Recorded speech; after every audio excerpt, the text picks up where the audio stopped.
जय Shri Krishna viewers, welcome to astro intelligence videos. दर्शकों, आज हम सबकी मनस्थिति कहीं ना कहीं अर्जुन जैसी हो गई है। इतनी कंफ्यूजन हो गई है कि सबको कहना पड़ रहा है, ये क्या हो रहा है भाई, ये हो क्या रहा है, ग्रहों की स्थिति ऐसी कैसे हो गई। और जो वो एक फेमस डायलॉग आजकल बहुत प्रचलित है, आता माझी सटकली, कहीं ना कहीं यही स्थिति बन गई है। सब का मन, जो अर्जुन का मन है, हम कह सकते हैं कि अर्जुन की मनस्थिति या हमारी मनस्थिति ऐसे है कि अब हमें कोई ना कोई भगवान कृष्ण चाहिए जो हमें सही में समझा पाए और गीता का उपदेश दे पाए। अब दर्शकों, ये सारी बातें मैं क्यों कर रहा हूं? क्योंकि इस समय जो ग्रहों की स्थिति बनी है उसमें विनाश और परिवर्तन, ये दो शब्द आप पकड़ लीजिए। महाभारत में भी यही हुआ था, भयंकर महाविनाश, और उसके बाद परिवर्तन के साथ नए युग की शुरुआत। अब आप देखिए, इस समय बड़े देवगुरु जुपिटर आर्द्रा नक्षत्र में प्रवेश हो गए हैं और ये 2 दिन पहले की घटना है। मरकरी ऑलरेडी आर्द्रा नक्षत्र में है। आर्द्रा किसका नक्षत्र है? आर्द्रा राहु का नक्षत्र है। सो हम कह सकते हैं कि देवगुरु जुपिटर इस समय राहु के माया जाल में हैं। अब जब मैंने परिवर्तन का वर्ड दिया, ज्योतिष में परिवर्तन को बहुत बड़ा योग माना जाता है। और ये योग दर्शकों आप देख सकते हो कि राहु महाराज इस समय पूर्व भाद्रपद नक्षत्र में है, जो कि जुपिटर का ही है। सो दोनों जगह जुपिटर राहु कंजंक्शन या युति ये बनती हुई दिखाई दे रही है। अब जुपिटर को आर्द्रा नक्षत्र में रफली 59 दिन रहना है। ये 13 अगस्त को ये चेंज दोबारा होगा। उसके बाद अगला पुनर्वसु नक्षत्र में देवगुरु जुपिटर प्रविष्ट कर जाएंगे। अब ये जो परिवर्तन और विनाश, परिवर्तन योग है, सो चार्ट में ये एक बहुत महत्वपूर्ण घटना है और परिवर्तन योग को हम मानते भी बहुत स्ट्रांग है। सो ये कहीं ना कहीं बहुत महत्वपूर्ण घटनाओं की तरफ हमें इंगित कर रहा है, इशारा दे रहा है कि कुछ दुनिया में बहुत बड़ा होने वाला है। अब सबसे पहले आर्द्रा नक्षत्र को समझ लो। आर्द्रा नक्षत्र दर्शकों, ये आर्द्र यानी के वेट यानी के गीला वर्ड से बना है। आर्द्र का मतलब होता है गीला, मगर ये राहु का नक्षत्र है और इसको शिवजी के रौद्र रूप रुद्र के साथ जोड़ा जाता है। अब शिवजी का रौद्र रूप जब आता है तो वो गुस्से में तांडव करते हैं। अब आर्द्रा नक्षत्र की कहानी भी आप थोड़ा सा समझ लें। इस कहानी में क्या है? ये पुरानी पौराणिक कथा है कि जिसमें भगवान शिव ने गुस्से में आकर ब्रह्मा जी के 5वें सर को काट दिया था। भयंकर विनाश की बात थी। और यह गुस्सा क्यों आया था? जब भगवान शिव ने अपने शिवलिंग को स्थापित कर दिया और उसके बाद क्या हुआ, उन्होंने ब्रह्मा जी और विष्णु जी को बोला कि आप इसके छोर पता करें कि ये कहां तक है, ये जो स्तंभी रूप है शिवलिंग का, इसका आदि और अंत कहां है। भगवान विष्णु तो अब सीधा है, उसके रूट सोर्स तक चले गए, जाने की कोशिश की, बहुत प्रयत्न किया, मगर उसका अगर हम कहें कि एक तरफ रूट सोर्स की कहां से उसकी शुरुआत हुई है, उनको नहीं मिला। ब्रह्मा जी ने सोचा कि आसान होगा कि अगर हम उसकी एंड दूसरे को देख लें कि कहीं ना कहीं तो वो समाप्त हुआ होगा। जब वो उसके ऊपर के शिखर को देखने लगे तो उन्होंने आके झूठ में कह दिया कि मैंने उसके शिखर को देख लिया।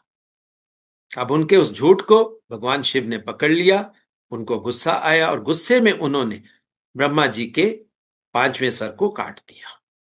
अब ब्रह्मा जी के 4 सर रह गए और हम मानते हैं कि हमारे 4 वेद उन्हीं ब्रह्मा जी के सिर से ही पैदा हुए। सो कहीं ना कहीं हम ये भी कह सकते हैं कि पंचम वेद हमें नहीं मिला। अब ये जो पंचम वेद है दर्शकों, अब इसको आपको समझना होगा कि भगवान शिव ने अगर अपने शिवलिंग को स्थापित किया तो वो कहीं ना कहीं बताने के लिए किया कि दुनिया की शुरुआत जो हम ब्रह्मा जी से मानते हैं, इसका संबंध एक्चुअल में प्रजनन के साथ है, जन्म के साथ है, दुनिया की क्रिएशन के साथ है।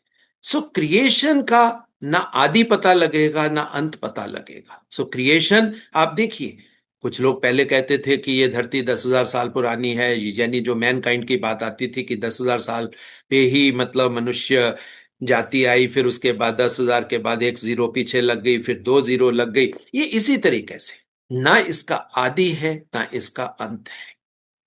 वो चाहे ब्रह्मा जी जो माने जाते हैं कि इस यूनिवर्स की शुरुआत करने वाले हैं, जब उनको नहीं समझ में आया, विष्णु जी जो इस दुनिया को चलाने वाले हैं उनको समझ में नहीं आया, तो ये सब्जेक्ट ऐसा है कि जहां पर अगर हम बहुत ज्यादा दिमाग का इस्तेमाल करेंगे, खोजने की कोशिश करेंगे, तो क्या होगा? वही होगा, आता माझी सटकली, और उसके बाद तांडव ही तो होता है। सो दर्शकों, ये जो आर्द्रा नक्षत्र बहुत तीक्ष्ण नक्षत्र है, बहुत इसमें स्ट्रांग एनर्जी है, और स्ट्रांग एनर्जी किसकी है? विनाश की है। और विनाश के बाद हमेशा क्या है? नए युग की शुरुआत होती है। अब वैसे भी आप देखें, विनाश का मतलब अगर हम प्रकृति में ढूंढने का प्रयास करेंगे तो वो क्या है? प्रकृति में तूफान आते हैं। अब सोचिए कोई बहुत बड़ा तूफान आएगा तो तूफान के बाद क्या आएगा? बारिश ही तो आएगी।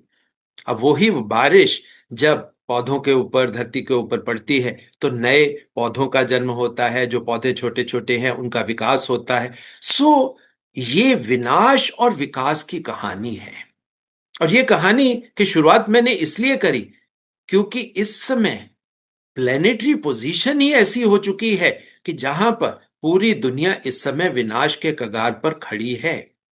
और ये विनाश आया कैसे? ये विकास से ही तो आया। हमने हथियारों की दौड़ इतनी बड़ी कर ली, इतना विकास किया, न्यूक्लियर तक हम पहुंच गए, मिसाइल आ गए।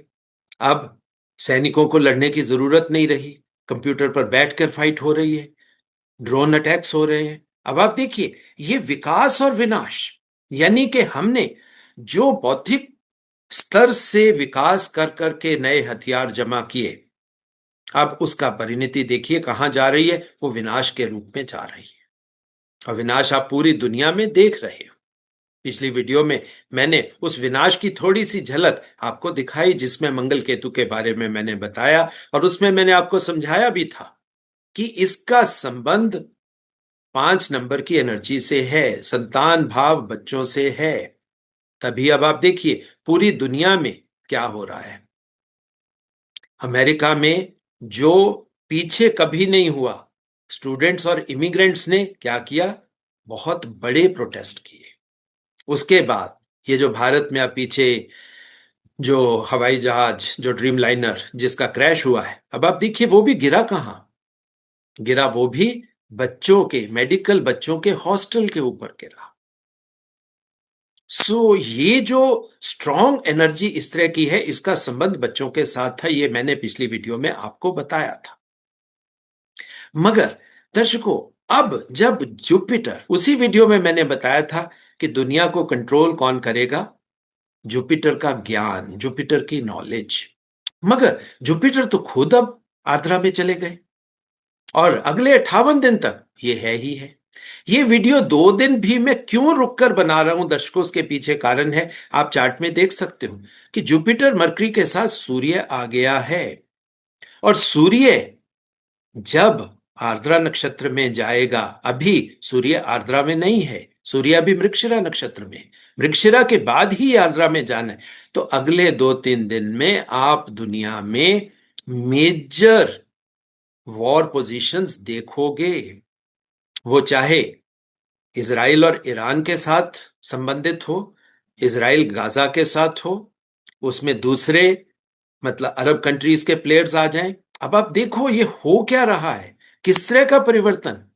हम कहते हैं ना, ज्योतिष में परिवर्तन बहुत स्ट्रांग योग है। मगर दर्शकों, आप इसी परिवर्तन की झलक अब मैं आपको समझाता हूं कि वो क्या है। भारत पाकिस्तान का युद्ध हुआ, छोटा सा युद्ध था, आप समझ सकते हो। युद्ध से पहले पोजीशन क्या थी? भारत और अमेरिका कहीं ना कहीं एक दूसरे के बगलगीर होते हुए या मित्रवत होते हुए दिखाई देते थे। मगर जैसे ही ये युद्ध की शुरुआत हुई, अमेरिका का झुकाव भारत को छोड़कर पाकिस्तान की तरफ हो गया। चाइना का झुकाव पहले ही पाकिस्तान की तरफ था। अब जब देखिए कुछ दिनों में किस तरह जैसे ग्रहों का परिवर्तन होता है, उसी तरीके से मनोस्थिति भी, ये सिर्फ हमारी नहीं, लीडर्स की भी बदल रही है। अब उसके बाद क्या हुआ? इजराइल की शुरुआत हो गई गाजा के साथ। अब गाजा से बढ़ते हुए जैसे ही ईरान के साथ वो शुरुआत हुई, इजराइल ईरान युद्ध की मैं बात कर रहा हूं। अब आप देखिए यहां पर क्या हो रहा है। अमेरिका किसके साथ है? वो सब जानते हैं हम कि वो इजराइल के साथ है। अब इजराइल के साथ होने से क्या है, इजराइल इजराइल और अमेरिका इकट्ठे होने से इजराइल की पोजीशन हमेशा बहुत स्ट्रांग हो जाती है। मगर जैसे ही ईरान के साथ युद्ध हुआ, स्टार्ट हुआ, अब आप देखिए किस तरह चेंजेस आए। जो पाकिस्तान अमेरिका के साथ बगलगीर होता हुआ दिखाई दे रहा था, उसने अपनी सपोर्ट ईरान को दे दी। चाइना ऑलरेडी ईरान की सपोर्ट कर रहा है। अब आप देखिए कि प्लेयर्स कैसे बदल रहे हैं और अगले आने वाले दिनों में ये चेंजेस आपके सामने एविडेंट होंगे। कल ही पुतिन और ट्रंप की आपस में काफी लंबी चौड़ी बातचीत हुई है। यूएस, रशिया और यूक्रेन का युद्ध जिस कगार पर पहुंच चुका है, उसमें किसी दिन भी आप न्यूक्लियर अटैक्स देख सकते हो या न्यूक्लियर बेसिस के ऊपर अटैक्स देख सकते हो। सो ओवरऑल दुनिया में दर्शकों, अब ये जो परिवर्तन है, ये सिर्फ परिवर्तन योग नहीं है, लोगों के दिमाग भी तो पलट रहे हैं। तभी तो मैंने कहा आता माझी सटक ली। ये हो क्या रहा है? जो 2 दिन पहले किसी के साथ मित्रवत दिखाई दे रहे हैं, 2 दिन बाद ही वो बदल रहे हैं। और ये अगले 2 महीने इस पूरी दुनिया के लिए बहुत ही महत्वपूर्ण है। क्यों महत्वपूर्ण है? दर्शकों, अगर हम जुपिटर की पोजीशन से चीजों को देखने का प्रयास करेंगे, जुपिटर इस समय मिथुन राशि में है, मिथुन राशि में आर्द्रा नक्षत्र में। अब मिथुन राशि को हम मानते हैं कि बौद्धिक स्तर पर यह बहुत मेच्योर राशि नहीं है, क्योंकि ये बच्चों व जैसे मनस्थिति की है। यहां पर अगर हम मेंटल सिस्टम की बात करेंगे, कैपेबिलिटीज की बात करेंगे, क्योंकि बच्चा लर्निंग मोड में है, तो लर्निंग मोड में है तो वो मैच्योर नहीं हुआ, अभी प्रशिक्षु है, शिक्षित नहीं हुआ, वो शिक्षा ले रहा है। और शिक्षा किस चीज की ले रहा है? अब आप देखिए माहौल क्या क्रिएट हो गया, शिव जी के तांडव का। उसको शिक्षा मिल रही है विनाश की। मगर अगर हम बात करें विनाश किसका होता है, ब्रह्मा जी के एक सिर का होता है। ब्रह्मा जी का संबंध क्रिएशन के साथ है, दुनिया बनाने के साथ, उस क्रिएशन के साथ जिससे दुनिया बनी। सो उस दुनिया को बनने के लिए जिस विनाश की जरूरत है, आज की बुद्धि, हमारे नेताओं की बुद्धि उस प्रशिक्षु मोड में है, स्टूडेंट मोड में है, सीख रही है। और वैसे भी मिथुन राशि का संबंध हम प्रयत्न के साथ लेते हैं, एफर्ट्स के साथ लेते हैं कि भाई अब तो एफर्ट्स उसी दिशा में जाएंगी। जब जुपिटर की सोच आर्द्रा के तांडव की हो जाएगी, तो दर्शकों रोकेगा कौन? यही कल आप देख रहे थे, सब ये कह रहे थे कि ईरान अब बेलगाम हो रहा है या हो जाएगा। अब आप क्लियरली समझिए कि ये क्या हो रहा है, कि नेताओं की बुद्धि कहीं ना कहीं बेलगाम हो रही है। इसराइल के बारे में तो हमेशा ही कहा जाता है, प्रेसिडेंट ट्रंप के बारे में हमेशा यह बात आती है कि वो बहुत इंपल्सिव है, उनकी बुद्धि कब किस तरफ टर्न ले जाए कोई कुछ प्रेडिक्ट ही नहीं कर सकता, कोई कुछ कह ही नहीं सकता। पुतिन के बारे में भी ऐसा ही बोला जाता है, मगर पुतिन के बारे में यह कहा जाता है कि जो उन्होंने मन में ठान लिया। अब मन में ठानने वाले दो तरह के लोग होते हैं, या तो वो बच्चे हो सकते हैं या बहुत ज्यादा बूढ़े लोग हो सकते हैं, और हम कहते हैं बूढ़े और बच्चे एक समान होते हैं।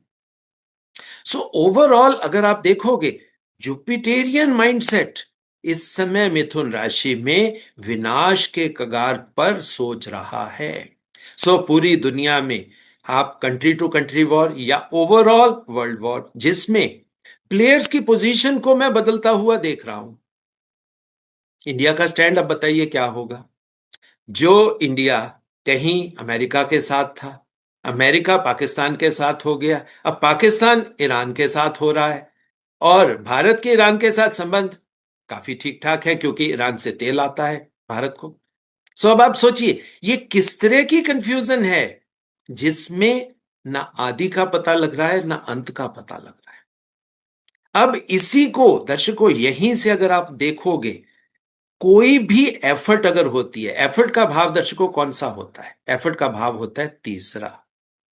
अगर जुपिटर को हम लेकर चले कि ये मिथुन राशि में है और इसको हम लग्न बना लें, ये लीजिए मैं आपके सामने कोशिश करता हूं कि अगर हम चार्ट को ही थोड़ा सा चेंज करें ताकि आपको कहानी समझ में आए।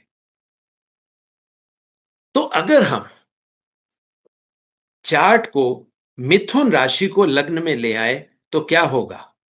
पंचम राशि यानी कि सिंह राशि तीसरे स्थान पर चली जाएगी, और तीसरा स्थान हमेशा एफर्ट्स का होता है, प्रयत्न का होता है।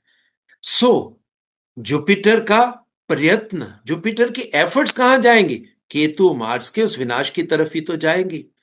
मगर उस विनाश में आप देखिए क्या होगा, बच्चों का संबंध, युवा शक्ति। मुझे यही डर लग रहा है कि इस विश्व युद्ध में सबसे ज्यादा नुकसान हमारी धरोहर, अगर हम बात करें, अगर हम आज कहते हैं कि India is a youngest nation, हम कहते हैं कि इंडिया कल को बड़ा बनेगा, विश्व गुरु का खिताब ले जाएगा, सबसे लीडिंग कंट्री बन जाएगा, उसके पीछे थॉट प्रोसेस यही है कि India is the youngest country. मगर यहां पर यूथ के साथ ही तो सब कुछ होता हुआ दिख रहा है, और कहीं यूथ पे इतने बड़े अटैक्स हो जाएं, या यूथ फिजिकली या मेंटली, अब मैं ये दोनों वर्ड यूज कर रहा हूं, फिजिकली या मेंटली, अगर हाथामाजी सटकली हो गया, अगर यूथ के दिमाग में वो युद्ध घुस गया, तो आने वाले सालों में वो युद्ध की मनस्थिति लंबे समय के लिए चल पड़ेगी। दर्शकों आसान नहीं है ये बातें, इसको सोचना भी आसान नहीं है। जब ये प्रैक्टिकल लाइफ में हमारे सामने आती हैं तो इसकी प्रेडिक्शन करते हुए भी डर लगता है, क्योंकि सोच के जब डर लगे तो आप समझ सकते हो कि अगर वो चीज सचमुच में हो जाए तो क्या होगा। भयंकर विनाश की स्थिति आगे दिखाई देती है, क्योंकि दुनिया को अगर बचाना होता है तो हम कहते हैं कि बौद्धिक स्तर पर जो लोग बहुत एलिवेट हो गए, ऊंचे हो गए, गुरु वाला स्थान जिनको मिल गया, अब वो लोग ही बचाएं। अगर जो कंट्री लीडर्स हैं वो आर्द्रा के रौद्र रूप को पकड़ ले, उस विनाश को पकड़ ले, उस थॉट प्रोसेस को अपने अंदर बैठा ले, और उनका प्रयत्न सिर्फ और सिर्फ मार्स केतु के भयंकर विनाश का हो जाए। अब दर्शकों इसको जरा सा दूसरे एंगल से भी आप समझने का प्रयास करो। अब केतु मार्स को जैसे चार्ट पर दिखाई दे रहा है लग्न बना लो, तो अगर केतु मार्स के थॉट प्रोसेस की बात करें तो उसकी इच्छा पूर्ति कहां से हो रही है? इच्छा पूर्ति का स्थान हमेशा 11वां भाव होता है। अगर आप 11वें भाव में देखोगे तो वही है कि जुपिटर मरकरी आर्द्रा में है। तो केतु मार्स के थॉट प्रोसेस के इच्छा पूर्ति कह लीजिए, रिजल्ट कह लीजिए, युद्ध और विनाश में ही होता हुआ दिखाई देता है। सो दर्शकों, चाहे वो हथियारों की रैट रेस हो बहुत ज्यादा, अब जहां पर नया विकास, नए विकास की संभावना दर्शकों बड़ी भयंकर लगती है, क्योंकि ये जो परिवर्तन है ये बेसिकली राहु और जुपिटर का ही परिवर्तन है। जुपिटर यानी हमारी क्रिएशन वाला थॉट प्रोसेस, ब्रह्मा जी का थॉट प्रोसेस, ब्रह्मा जी का थॉट प्रोसेस अगर वहां पर राहु का वो माया, अब राहु कहां पड़ा है? राहु पड़ा ही एक्वेरियस में है, राहु पड़ा ही राहु के स्थान पर है। बहुत स्ट्रांग पोजीशन है दर्शकों, बहुत स्ट्रांग पोजीशन है। डर लग रहा है इसी वजह से कि हर जगह ये जो राहु जुपिटर की कॉम्बिनेशन खतरनाक तरीके पर दिख रही है, क्योंकि राहु केतु मार्स को सीधा सीधा दृष्टिपात भी तो कर रहा है। अब आप देखिए ये किस तरह का भयंकर वो रिजल्टेंट अगर हम बात कहें बन गया। ये 1711, ये 1711 आप क्लियरली समझ सकते हो कि 711 किसकी बात होती है। सो 911 आपने एक देखा, मगर ये जो 711 है दर्शकों, ये ज्यादा खतरनाक कॉम्बिनेशन की तरफ इशारा दे रहा है। क्यों? क्योंकि 7 नंबर दर्शकों किसका होता है? 7 नंबर होता ही केतु का है। अब 7 नंबर केतु का है, सो ये जो कॉम्बिनेशन है ये खतरे की निशानी नहीं, पूरा विश्व इस समय बहुत बड़े खतरे की तरफ बढ़ रहा है। और अगले, क्योंकि 59-60 दिन का ये सारा खेल था, इसमें से 2-3 दिन निकल गए, तो आप समझ के लेकर चलिए कि जो अगले 55-56 दिन हैं वो पूरे विश्व के लिए कठिनाई का समय है। जब कठिनाई का समय हो तो दर्शकों करना क्या है? अब करना क्या है? जब राहु एनर्जी इस तरह से हो तो राहु को कंट्रोल करने के लिए हम कहते हैं कि भाई, जब शिव ऑलरेडी शक्ति के प्रभाव में आ चुके, रौद्र रूप है, रौद्र रूप का मतलब क्या है? शक्ति का प्रभाव। सो यहां पर एक ही चीज काम आएगी, या तो दुर्गा सप्तशती। दर्शकों ये बहुत इंपॉर्टेंट इन दिनों के लिए बात है। आप दुर्गा सप्तशती का पाठ करें, सबको बोलें कि दुर्गा सप्तशती का पाठ होना चाहिए, चाहे उसमें आप छोटा कुंजिका स्तोत्र ही पढ़ लें तो उसमें बेनिफिट आपको होगा। मनस्थिति काफी हद तक कंट्रोल में रहेगी। सो मनस्थिति को कंट्रोल करने के लिए दुर्गा का जाप करना, दुर्गा सप्तशती का जाप करना, और या फिर सबसे बड़े संकट मोचक हनुमान, या आप उनका जाप करिए, उनकी स्तुति करिए। मगर एक बात कंफर्म है कि मन को भटकने मत दें, मन को साधना में लगाएं। जब मन साधना में लगेगा तो दर्शकों, साधना का प्लेनेट शनि है, और शनि इस समय अष्टम में है, मगर वो भी मीन राशि में है। सो सीधी एक बात है, जितना उन विचारों को आप कम आने दोगे, चाहे वो मीडिया चैनल्स की तरफ से फेक न्यूज फैलाई जाएं, चाहे व्हाट्सएप यूनिवर्सिटी, फेसबुक और जितने बाकी प्लेटफॉर्म्स हैं उनके थ्रू फेक न्यूज फैलाकर दुनिया में वो जो मेंटल अनरेस्ट क्रिएट किया जाता है वो क्रिएट करने की कोशिश, उसमें आप ना जाएं। अपने दिमाग को शांत रखने के लिए जाप करें, दुर्गा सप्तशती का जाप करें, हनुमान चालीसा पढ़ें, या जो कुछ भी आप और अपने मन को संभालने के लिए आपको अच्छा लगता है। किसी को ओम ओम बोलना अच्छा लगता है, किसी को राम राम बोलना अच्छा लगता है, किसी को भगवान विष्णु का पाठ करना। अब आप जो भी करिए, मगर मन को पकड़ के रखिए, साधना में रखिए। अगर आप मन को साधना में रखोगे तो कहीं ना कहीं ये जो मुश्किल समय सबके लिए है उसमें थोड़ा सा प्रभाव कम हो जाए और थोड़ी सी शांति के लिए रास्ता बन जाए, ताकि विनाश के बाद एक बात तो कंफर्म है कि विकास तो आना है। जब विकास आना है तो विकास अगर सही दिशा में आ जाए, और अगर विनाश के बाद, महाभारत के बाद अगर आप सोचिए महाभारत जैसी स्थिति हो जाए, वर्ल्ड वॉर जैसी स्थिति हो जाए, जापान के ऊपर वो जो एटॉमिक अटैक हुआ था उसकी स्थिति हो जाए, किसी भी कंट्री या किसी भी जगह को दोबारा खड़े होने में कितना समय जाता है, कितनी एनर्जी वेस्ट होती है, कितने रिसोर्सेज लगते हैं, आप उसकी संभावना मन में बिठाकर सो कम से कम विनाश, ज्यादा से ज्यादा विकास। अगर ये थॉट प्रोसेस आ जाए, उसके पीछे सिर्फ बात वही है कि राहु का माया जाल जो इंटरनेट, सोशल मीडिया, न्यूज, इनके थ्रू फैलाया जाता है, उस फेक न्यूज के माया जाल से तो प्लीज आप बचिए। एक्चुअल इंफॉर्मेशन मिल जाती है, थोड़ा सा आराम से मिल जाती है। मनस्थिति किसी की भी साइकोलॉजी साइलेंट जोन में है, तो हम कह सकते हैं कि हम न्यूज पर एकदम से उस तरह का रिएक्शन नहीं देते। मगर अब ये चीज कंट्री के रूलर्स के लिए भी है कि वो भी अपनी मनस्थिति कहीं ना कहीं इसी तरह की बनाए।